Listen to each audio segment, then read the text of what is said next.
The sun beat down mercilessly on the Georgia cotton fields, turning the earth into a furnace that baked everything beneath its unforgiving gaze. The year was 1850, and the Thornwood plantation sprawled across thousands of acres like a festering wound on the land, beautiful from a distance with its white-columned mansion gleaming like a pearl, but rotting from within with the stench of human suffering. Elijah collapsed against the weathered fence post, his wrists raw and bleeding where the iron shackles bit into his flesh. The metal had been heated by the sun until it seared his skin, leaving blisters that wept clear fluid down his forearms. He had been chained here for 2 days now, 2 days without water, without food, without shade, all because he had dropped a scythe while working in the eastern fields. The tool had slipped from his sweat-slicked hands, nothing more, but Master Thorne didn't tolerate mistakes, not from his property. The 22-year-old slave's lips were cracked and bleeding, his tongue swollen in his mouth like a dead thing. Through eyes narrowed to slits against the glare, he could see the distant mansion where the white folks lived in their luxury, drinking cool lemonade and fanning themselves on the veranda. The contrast was almost laughable. Would have been laughable if Elijah had possessed the strength to laugh. Instead, he hung there like meat on a hook, counting the seconds until either death or release came for him. His back, already a roadmap of scars from previous beatings, screamed with fresh agony. Just yesterday, the overseer had given him 10 lashes for not standing straight enough while being punished. The absurdity of it would have been comical in another life. But this was his life, the only one he'd ever known, and the cruelty had long since stopped surprising him. What did surprise him was the sound of footsteps approaching through the tall grass. Elijah forced his head up, squinting through the haze of pain and dehydration. A woman was walking toward him, not just any woman, but the mistress herself, Mrs. Isabella Thorne. She moved like a ghost through the shimmering heat, her pale blue dress billowing around her like water, her face shaded by a parasol the color of fresh cream. She shouldn't be here. This was the punishment ground, the farthest corner of the plantation where the master sent slaves to be broken. White ladies didn't come here. But still she came. Isabella stopped 3 feet from where Elijah hung chained, and for a long moment she simply stared at him. Her face was expressionless, beautiful in the cold way that marble statues were beautiful. All perfect angles and flawless skin, but empty of warmth. She was 28 years old, though the hard years of her loveless marriage had begun to etch fine lines around her eyes. Then, without a word, she uncorked the water flask she carried at her hip and held it to his lips. The cool liquid touched Elijah's cracked lips, and he nearly wept. He drank greedily, desperately, water spilling down his chin and neck, washing away 2 days' worth of dust and dried blood. Isabella held the flask steady until it was empty, her green eyes watching him with an intensity that made something in his chest tighten. "Thank you, ma'am," he rasped, his voice barely recognizable. She didn't respond. Instead, she leaned closer, so close he could smell the lavender water she wore, could see the sadness that lived in the depths of her eyes like a caged animal. "If you can keep silent about my coming here," she whispered, her voice carrying a tremor he didn't expect. "I will return tomorrow, same time. Do you understand?" Elijah nodded, too confused and grateful to question her motives. What game was she playing? What purpose could she possibly have in showing kindness to a slave? But he nodded anyway, because what choice did he have? Isabella turned and walked away without another word, disappearing back into the heat shimmer like a mirage. Elijah watched her go, the taste of water still sweet on his tongue, and wondered if he had imagined the entire encounter. But the next day, she returned. 3 days after his release from the fence. Released only because Master Thorne feared losing valuable property to heat stroke, Elijah found himself reassigned to the gardens surrounding the main house. The work was lighter here, mostly pruning roses and weeding the flower beds that Isabella tended with obsessive care. The other slaves whispered that the mistress had specifically requested him, and their eyes followed him with a mixture of envy and suspicion. They were right to be suspicious. It started innocuously enough.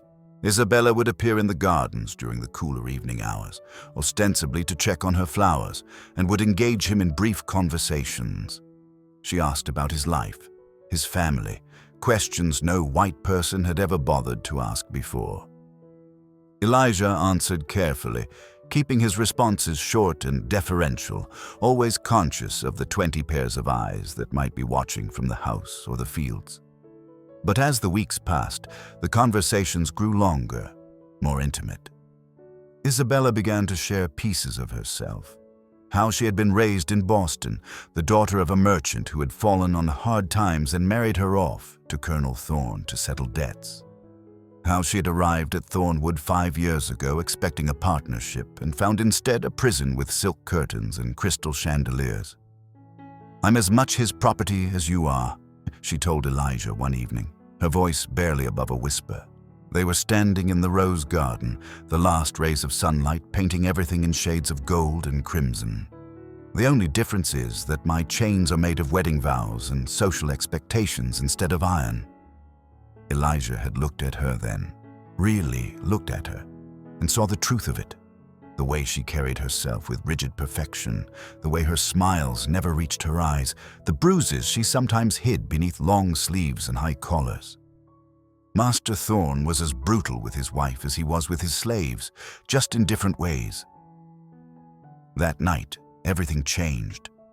Isabella slipped a note under his door in the slave quarters, a tiny scrap of paper that simply read, "The library, midnight, knock 3 times." It was madness.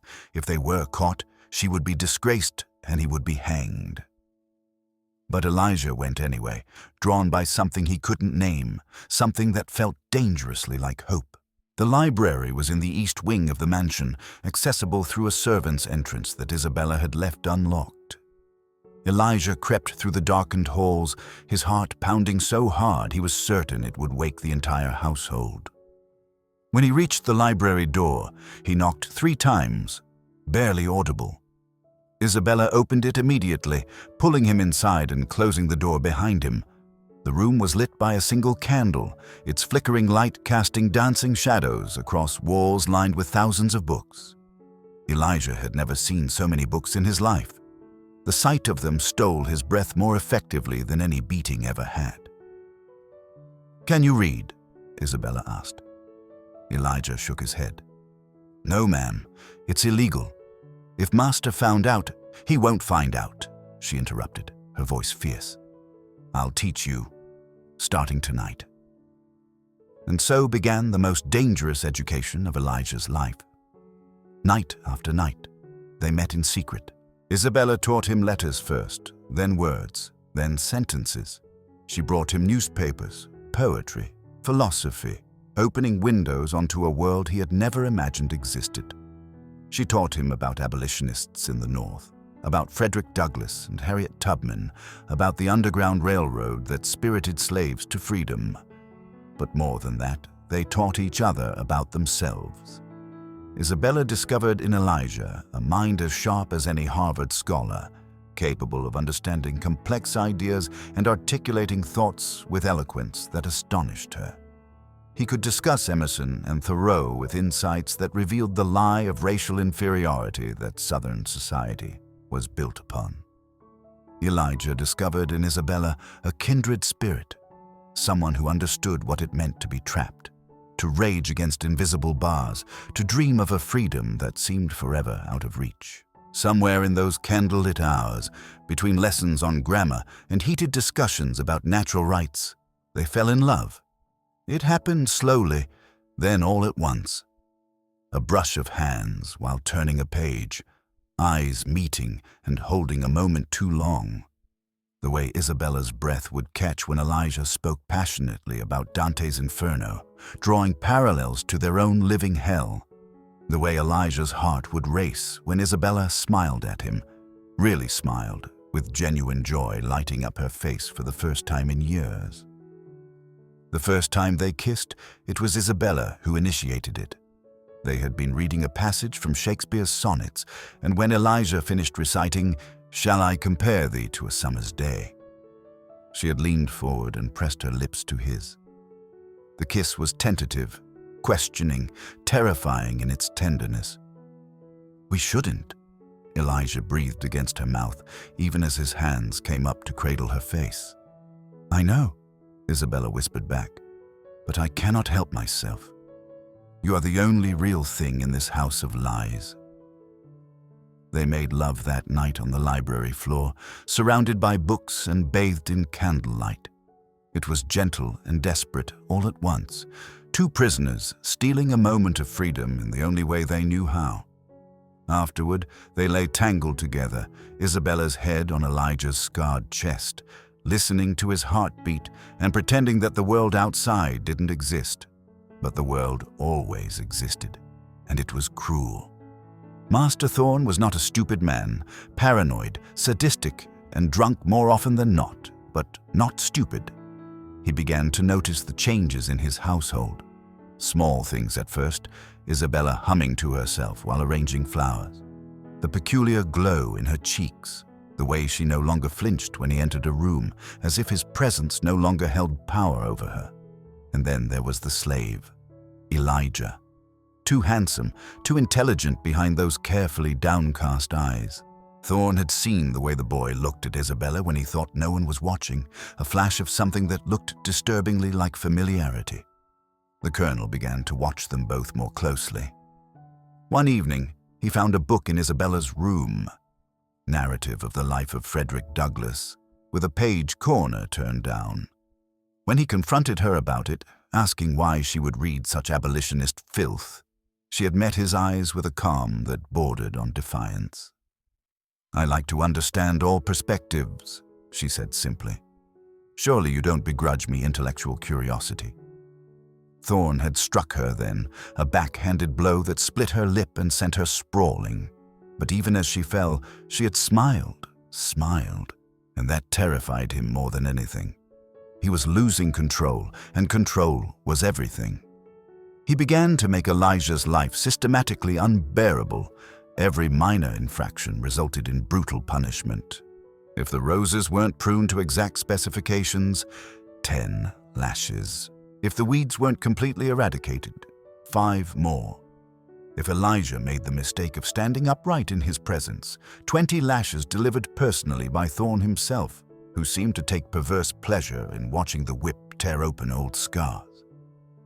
Isabella watched helplessly, her heart breaking with each crack of the whip. She tended Elijah's wounds in secret, sneaking into the slave quarters late at night with salves and bandages, weeping silently as she cleaned blood from torn flesh. "We have to leave," she whispered one night as she wrapped fresh bandages around his ribs. "He's going to kill you. He knows something even if he can't prove it." "Where would we go?" Elijah asked, though he already knew the answer. They had discussed it before, in abstract terms, never quite believing it could be real. "I'm a fugitive slave. You're a white woman. The entire South would hunt us down." "Then we go north," Isabella said fiercely. "Canada, Europe, anywhere but here. You would give up everything? Your position, your family, your entire life?" Isabella laughed bitterly. "What life? This isn't living, Elijah. This is dying slowly, day by day, piece by piece. I would rather die trying to escape with you than spend another year in this house pretending to be dead already." She pulled a leather pouch from beneath her cloak and pressed it into his hands. "I've been stealing from my husband's office, $500 in gold. I have a map of the Underground Railroad routes, forged travel papers, and contacts in Savannah who will help us board a ship heading north. I've been planning this for months." Elijah stared at her, at this remarkable woman who had somehow retained her humanity in a place designed to crush it. "You planned to escape even before I fell in love with you?" Isabella finished. "Yes, but I was only running away then. Now I have something to run toward, someone." She leaned forward and kissed him, tasting salt from tears neither was entirely sure belonged to whom.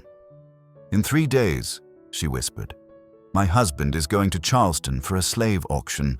He'll be gone for 5 days. We leave on the first night." The night was moonless, which was both a blessing and a curse. It provided cover for their escape, but made navigating the swampland surrounding Thornwood treacherous at best. Isabella had changed from her usual elaborate dresses into a simple traveling suit, her hair hidden beneath a hat, carrying only a small bag with a few essential items and the leather pouch of stolen gold. Elijah waited for her in the stables, where he had prepared 2 horses, the fastest in Master Thorne's collection. He wore stolen clothes from the house, gentleman's attire that would help him pass as Isabella's servant if they encountered anyone on the road. In his pocket was a loaded pistol, also stolen, though he prayed he wouldn't need to use it. They had one chance to get this right, one chance before the dogs were loosed and the slave catchers came thundering after them.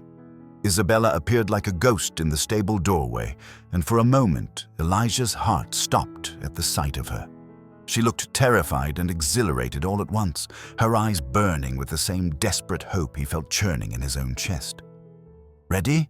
she asked. "No," he admitted. "But let's go anyway." They mounted the horses and rode out into the darkness, taking the back roads through the swamp that Isabella had memorized from her husband's survey maps. The plan was to reach Savannah by dawn, where they would meet with a Quaker abolitionist Isabella had been corresponding with in secret. He would hide them until a ship bound for Philadelphia departed in 2 days. For the first hour, everything went according to plan. They made good time, the horses sure-footed despite the treacherous terrain. Isabella proved to be an excellent rider, keeping pace with Elijah even when they had to navigate fallen logs and muddy streams. But then they heard it, the sound that turned their blood to ice.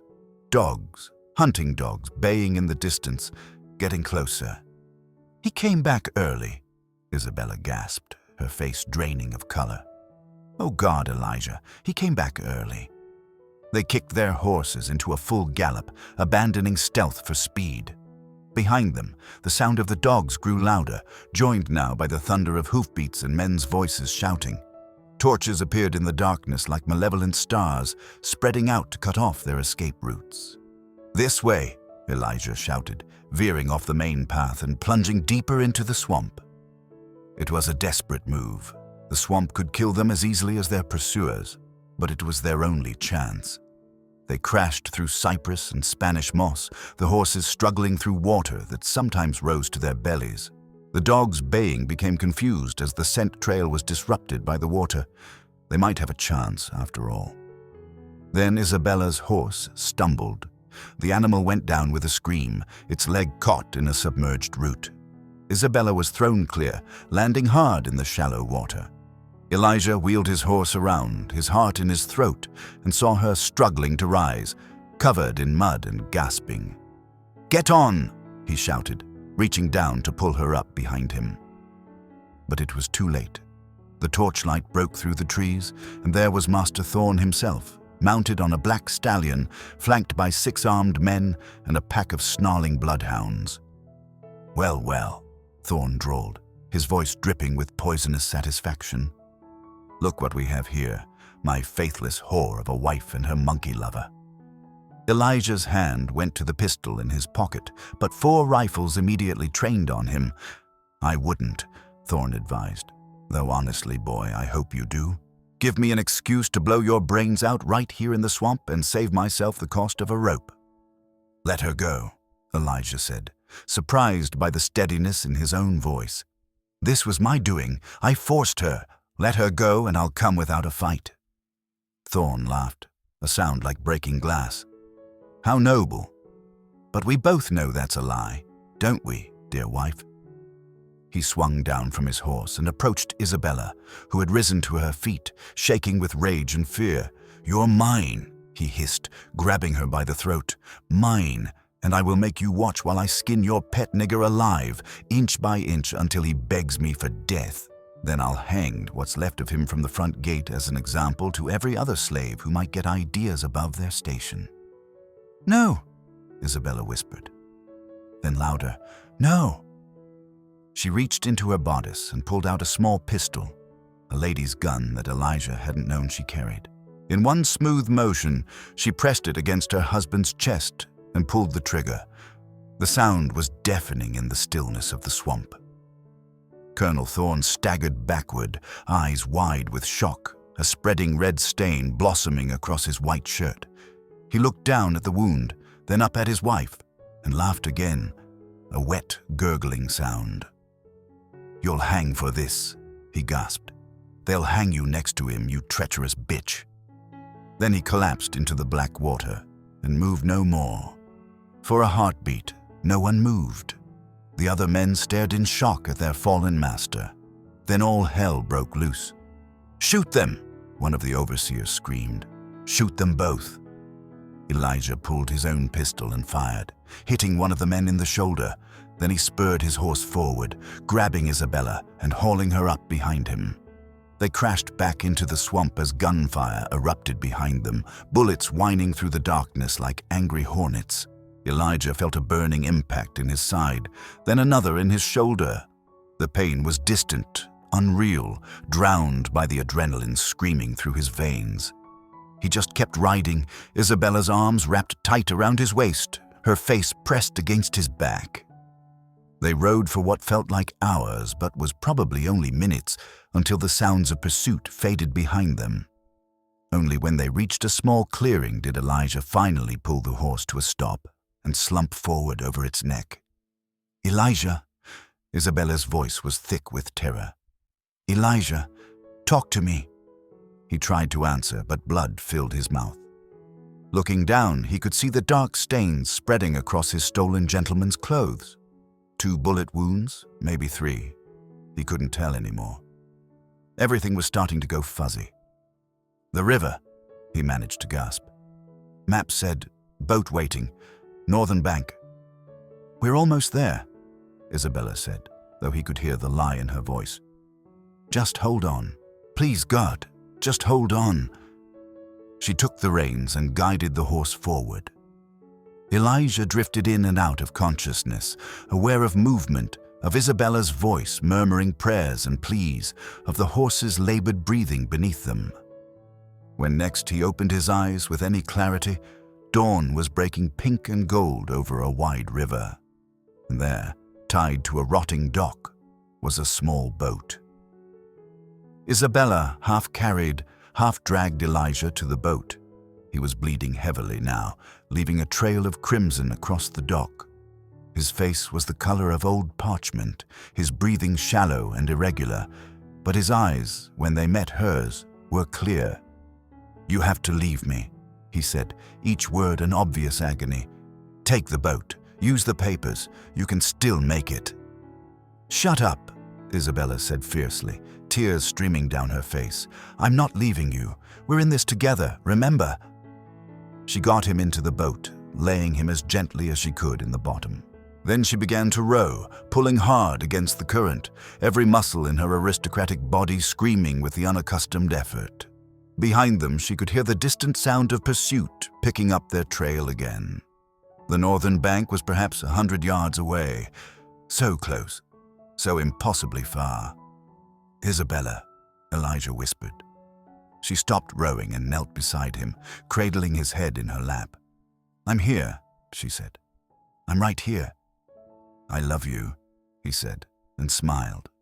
A real smile, full of wonder and joy despite the pain. "I just wanted to make sure I said it while I could." "Don't," she sobbed. "Don't say goodbye. We're almost free, can't you see? Just across this river, we're free." Elijah looked up at the lightening sky, at the morning stars fading into blue, and his smile widened.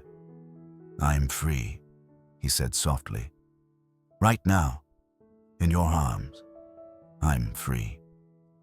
His hand came up to touch her face, trailing blood across her cheek like war paint. Isabella caught it and pressed it to her lips, tasting copper and salt. "I see you," Elijah whispered. "Not the mistress, not the master's wife, just you, Isabella, the woman I love, the bravest person I've ever known." "And I see you," she whispered back. "Not a slave, never a slave, Elijah, the man I love, the freest soul I've ever known. He took one more breath, let it out slowly, and was gone. Isabella felt the moment his spirit left his body, felt the weight of him become just flesh and bone instead of the brilliant, beautiful man she loved. She threw her head back and screamed, a sound of such raw anguish that it sent birds exploding from the trees along both banks. She held him as the sun rose fully, painting the river in shades of fire and gold. She held him as the sound of approaching horses grew louder. She held him as the boat drifted slowly toward the northern bank, pushed by the current and by her earlier efforts. When the slave catchers finally reached the southern bank and raised their rifles, Isabella looked up at them with eyes that held no fear, only defiance. "He died free," she called across the water. "Do you hear me? He died a free man, loved and loving. You can take my life, but you can never take that from him. Or from me." The lead slave catcher, a grizzled man named Hewitt who had worked for Thorne for 20 years, lowered his rifle slowly. He stared at Isabella, at the dead man in her arms, at the boat that had drifted to within 20 yards of the northern bank. "Let her go," he said quietly. The other men looked at him in shock. "But Hewitt, she murdered—" "I said let her go," Hewitt roared. "Colonel Thorne was a bastard who deserved what he got. We all know it. And if that boy loved her enough to die for her, and she loved him enough to throw away everything for him, then by God, maybe there's something in this world that's worth more than following orders." He raised his voice, calling across the water. "Row, ma'am, row for the northern bank. There's Quakers there who'll help you. Go." Isabella stared at him, unable to believe what she was hearing. Then, gently, she laid Elijah's body down in the bottom of the boat. She took up the oars once more and rowed, each stroke carrying her closer to the freedom they had dreamed of together. She reached the northern bank as the sun broke fully over the horizon. Hands reached down to help her from the boat, Quaker hands belonging to people in simple gray clothes who asked no questions and offered only compassion. They buried Elijah in a grove of oak trees, marking his grave with a simple stone. Isabella stayed with the Quakers for 3 months, healing in body if not in spirit. Then she boarded a ship for Boston, carrying with her a small bag of Elijah's personal effects and a heart that had been forever changed. In the years that followed, Isabella became one of the most vocal abolitionists in the North. She spoke at churches and halls, telling the story of Elijah, not as a slave, but as the man he truly was. Brilliant, brave, and free in all the ways that mattered. She used her position and her husband's stolen gold to fund the Underground Railroad, helping hundreds of enslaved people reach freedom. She never married again. When asked why, she would simply say that she had already known the greatest love of her life, and nothing could ever compare. In 1865, when the Civil War ended and slavery was finally abolished, Isabella traveled back to Georgia for the first time in 15 years. She visited the spot where Thornwood Plantation had once stood, burned to the ground during Sherman's march to the sea. Nothing left but charred pillars and the ghosts of suffering. She stood in the ashes for a long time, remembering the young man who had been chained to a fence, dying of thirst and pain, remembering the first time she had brought him water, remembering the sound of his voice as he read poetry by candlelight, remembering the feel of his hand on her face as he died. "We did it," she whispered to the wind. "Not the way we planned, but we broke our chains, both of us, and that changes everything." In her bag was a manuscript, a book she'd spent years writing, chronicling their love story and the horrors of slavery in unflinching detail. It would be published the following year under the title The Fence, and would become one of the most influential abolitionist texts of its time. Because Isabella had learned something that last morning on the river, holding Elijah as he died, that freedom wasn't just a place you traveled to or a legal status you achieved. Freedom was a choice you made in your heart, a refusal to let your spirit be broken no matter what was done to your body. Elijah had chosen freedom the moment he accepted water from a white woman's hand. and dared to hope for something better. Isabella had chosen freedom the moment she pulled the trigger on her husband and rejected the role society had assigned her. And though the cost had been devastating, though she carried the grief of his loss like a physical wound for the rest of her life, she would never regret making that choice. Because for a brief, shining moment, they had both been truly free, not because of where they stood or what color their skin was, but because they had loved each other without shame or reservation in a world that said such love was impossible. That was the offer that had changed everything. Not the water she gave him that first day, but the love they gave each other every day after. A love that transcended the boundaries of race and class and law. A love that proved, even in the darkest moments of human history, that some things could not be chained.